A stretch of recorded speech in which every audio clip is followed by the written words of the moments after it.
I have over 20 years of basketball experience, 9 years as head coach at San Francisco State University. During my tenureship at San Francisco State University, we participated in the Women's Basketball Championships 4 out of 7 seasons. In 2013, I was asked to lead Athletes in Action's top women's basketball program to the Ukraine-Russia, where we played some of the top teams in Russia. From 2013 through 2015, I joined the CC2A as their lead analyst for both their men's and women's basketball championships. And in the fall of 2014, I joined Bay Area Sports as their lead color analyst and play-by-play person. Charles Hamilton here with Coach Joaquin Wallace. Coach, how you doing tonight? I'm doing fine. I'm looking forward to this game. This is my 10th game in 2 days. So 3 days actually, so I'm looking forward to this contest. Absolutely. We have a matchup between number 1 seed Chico State and number 2 seed Cal Poly Pomona. These teams on paper are matched up so well. They pretty much rank 1 and 2 in almost everything. Scoring, defense, Pomona's number 1, Chico's number 2. Rebounding, Chico's number 1, Pomona's number 2. What are your keys to tonight's game for both teams, really? I think it's going to be the depth of Chico State. They can play 9 and 10 guys where where Pomona plays 6 to 7 guys. So look for the depth of Chico State to be pivotal in this game. I agree. My only question about the depth is a lot of them are freshmen. They have played well. They have risen to the occasion, but will this moment get to them? That's my question. We'll find out when they get in. They'll probably be in at the first media timeout, so we'll have an opportunity to look at it then. Good evening, ladies and gentlemen. Welcome to the CCAA Women's Basketball Championship game. I'm Eric Stenholm once again, joined by Coach Joaquin Wallace, formerly of San Francisco State. Coach, big 0 titles in the CCAA. Will that change today? We will find out. What are some keys to this matchup? The first key you want to look at, the last 2 times they played one another, East Bay has been behind by a great deal. Cal State Dominguez Hill averages 41 points in the first half, so East Bay's been playing behind. So if they can keep the game even at the first half, they have a good chance, because in the second half, they have been playing extremely well against Dominguez Hills. It's the first half. Can East Bay play to their potential as they did yesterday?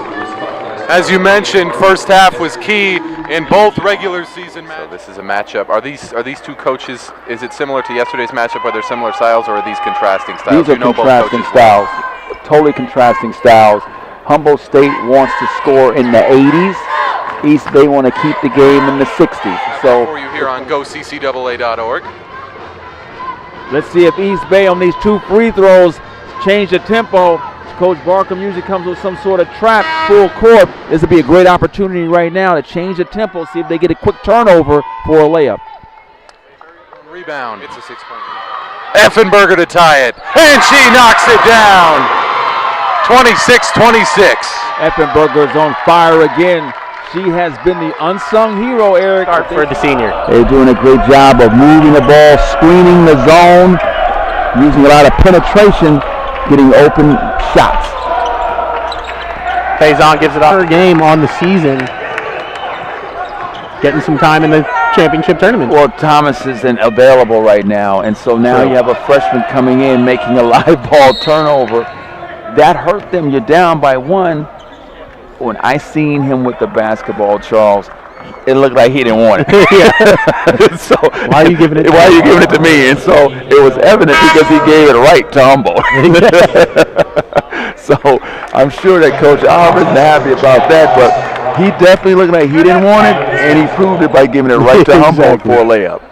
Now, Coach, on that one, it looked like he had a chance to dish it off to 2 different teammates and decided to take it to the rim. Exactly. He broke out his Euro step on that particular play, but he had an easy layup to his left or to Broncos are up 2-0. Pomona runs a variation of the Princeton-style offense, 5-out set. Do a good job of getting the ball to their shooter for the open jump night.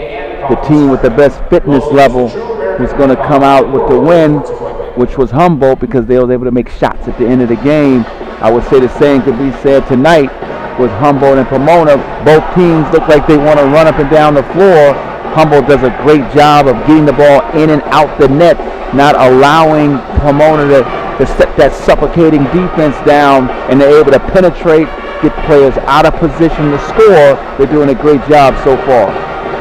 Now, Coach, Joaquin Brown's a heck of a player, great rebounder. He had 5 turnovers last night. Now, Coach, it looks like they're getting a lot of open looks down low against Cal Poly Pomona. What can that be attributed to? They're doing a good job of moving the basketball, and they're screening the zone. So once you screen the top of a zone, it turns into a man-to-man. Now it's man-to-man all over the floor. Pomona's zone defense has man principles, so they're trying to get them in a position where it's one-on-one, moving guys around, looking to get the ball in the short corner. They're doing a good job of making it. You don't need a 3. Well, they know they can go to Faison to go inside, but then you're risking the fact that he may not go 2 for 2 there. So they got to run something. I'm looking at their senior, their all-conference performer, Drisden, to step up right here and make a play. You don't need a 3. I'll go into overtime and rely on my defense to win. It was a foul, but you would rather have no call there for the easy layup. Now it comes to the free throw line. Can Drisden, who is the player of the year, step up and knock down 2 free throws? The first free throw is the most important free throw. In a 1-on-1 situation, exactly. You hit the first. He knocks down the first. Get an opportunity at the second to tie it up with 3.4 seconds left to go. 76% free throw shooter on the year is Drisden. Now you have to play for the miss. If he misses it, that's why he put Haysbrook in and Faison in case he gets the miss. He's your senior. He's the player of the year. Can he knock down the second free throw?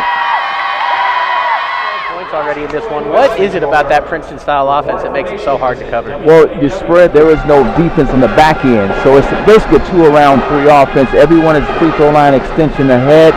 So now when you run your cuts, there is no support on the backside. I tell you, Charles, both of these teams are playing extremely hard. Although Pomona is the number 6 seed, I do believe, in the Western region, they know the importance of this game. Humboldt State is the number 9 ranked team in the Western region, so they need to have this game to play on. They have to get to tomorrow, whereas Pomona has a little leeway. They're the number 6 seed. Unless some things happen in the Western region playoffs this weekend, they should make it into the NCAA tournament. The transition 3 is the hardest 3 to guard because everyone's trying to get back to defend the rim. Now, Coach, we just saw Chico try and run there. Is that something you would try and do going up against the number 1 scoring defense in Cal Poly Pomona, not let them set up their defense? Exactly the same thing that we were saying last night with Humboldt State. Their theory was rip and run, do not allow Pomona to set up their defense. In that case, you've seen simple. Their 4-man was leading the break. Brown eliminated the dribble, had nowhere to go, gets it to Morgan, who weaves in and out once again, lays it up and in. Great basket cut. The defender turned his head. He went to the basket and negotiated the rim for a nice layup. He made the Barry At Sanders. halftime, Oliver went into halftime saying, hey, listen, guys, I know we haven't played well, but we haven't had our best guys on the floor. We're down by 9. Now we can come on the second half. We're pretty much fine on fouls. Now let's go out and play basketball, and that's what you're seeing they're doing because their main guys are back on the floor now. They're playing better defense. They're executing defensively. They're committing to the defensive end. That's 2 consecutive possessions where they had shot clock violation, and they're diving on the floor those 50-50 balls that we spoke about. These baseline, out-of-bound plays, huge in games like this that they can convert. That gets them right back in the game. Dillard checks in for Brian. Turner has it. Down to Olenboppen, who's able to lay that one in. We got a 1-point game here, folks. Lumberjacks are up 58-57 over the Coyotes. Witzel has it, gets it to Dillard on the wing. Excellent play design coming out of a timeout. I tell you, those baseline plays are huge in games. That was great execution. Thank you for taking the time to watch my broadcast demo reel. If you should have interest in me becoming a basketball analyst or sideline reporter, please feel free to contact me with the information provided. Thank you, and I look forward to hearing from